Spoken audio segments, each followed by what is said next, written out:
మీరు చూస్తుంటారు ఈ వైసీపీ ప్రభుత్వం 2014 నుంచి 19లో ఏ విధంగా ఆ రోజున్న తెలుగుదేశం ప్రభుత్వం పైన సోషల్ మీడియా ద్వారా నిందలు మోపుతూ ఆ రోజు కాపునాడుకు సంబంధించిన ఉద్యమంలో రైళ్లను కాల్చి ఏ విధంగా కాపు సోదరుల పైన గాని కులాలు మతాల మధ్య పైన చిచ్చు పెట్టినటువంటి వ్యక్తి కరుణాకర్ రెడ్డి ఇప్పుడు కొత్త మళ్ళా తిరుమల తిరుపతి దేవస్థానం పైన ఒక నెల నుంచి స్టార్ట్ చేయడం జరిగింది. ఒకసారి ఆలోచించాలి అందరూ కూడా మీడియా సోదరులు గాని రాష్ట్ర ప్రజలందరూ కూడా ఈ రోజు మా ముఖ్యమంత్రి మా పెద్ద చంద్రబాబు నాయుడు గారు, డిప్యూటీ సీఎం పవన్ కళ్యాణ్ గారు, అదే విధంగా నారా లోకేష్ బాబు గారు పెద్ద అయినటువంటి బిఆర్ నాయుడు గారికి టీడీ చైర్మన్ ఇచ్చినప్పటి నుంచి తిరుమల దేవస్థానంలో ఎటువంటి ప్రక్షాళన జరుగుతుందో మీరు చూసుంటారు. దీనిలో మొదటి భాగంగా కల్తీ నెయ్యి, ఆ కల్తీ నెయ్యిలో ప్రతి ఒక్కరి పాత్ర ఉంది. ఆ రోజున్న ఈవో ధర్మారెడ్డి గాని, ఆ రోజు ఉన్నటువంటి చైర్మన్ సుబ్బారెడ్డి గాని, ఆ రోజు ఉన్నటువంటి కరుణాకర్ రెడ్డి గాని, ఆ రోజు ఉన్నటువంటి చంద్రగిరి మాజీ ఎమ్మెల్యే చెవిరెడ్డి భాస్కర్ రెడ్డి గాని వీరి త్రైంబకుతో ఈ టీడీని భ్రష్టు పట్టించారు. దాని అన్నిని మొన్న సీఎం గారి దగ్గర వెళ్లి ఏ విధంగా చేయాలి డెవలప్మెంట్ అని మన చైర్మన్ గారు మాట్లాడిన తర్వాత దీనిలో గతంలో పనిచేసినటువంటి కొందరు అధికారులు, ముఖ్యంగా ఇక్కడ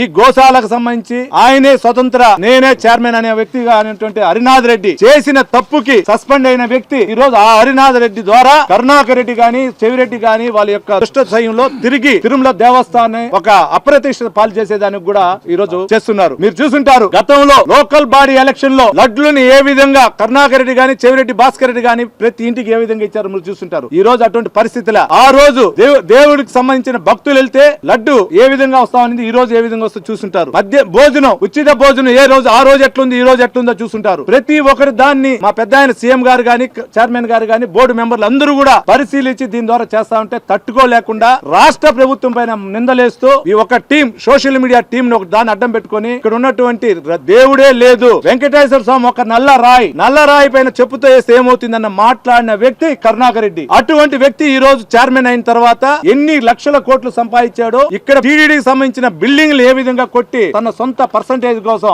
ఏ విధంగా దాన్ని మార్చాడో మీకు తెలిసిన వ్యక్తి అందరూ కూడా. అటువంటి వ్యక్తి ఈ రోజు హిందూ సంప్రదాయం పైన హిందూ మనోభావాల పైన దెబ్బతీసే విధంగా ఈ కుట్ర చేస్తున్నారు. దీనికి తగిన మూల్యం చెల్లించుకుంటారు ఈ వైసీపీ నాయకులు. ముఖ్యంగా చైర్మన్ గారు మనరాని మాటలను కూడా అన్నట్టు సోషల్ మీడియాలో పెడుతున్నటువంటి వైసీపీ నాయకులను కూడా తొందరలో మా నాయకుడు చెప్పిన విధంగా చట్టరీత్యా చర్యలు తీసుకునే విధంగా చంద్రగిరి ఎమ్మెల్యే నేను గాని భానుప్రకాష్ గారు గాని ఇక్కడే అందరూ కూడా తిరుపతి ఎమ్మెల్యే జనసేన ఎమ్మెల్యే మన శ్రీనివాసరావు గారు గాని అందరూ కూడా మేము ముందుంటాం. మీ ద్వారా ఆ వైసీపీ నాయకులు కరుణాకర్ రెడ్డికి గాని వాళ్ళకి ఒకటే విన్నపం, అయ్యా నువ్వు రాజకీయం చేయాలంటే నేరుగా మాట్లాడు, దేవుడితో పెట్టుకోవద్దు.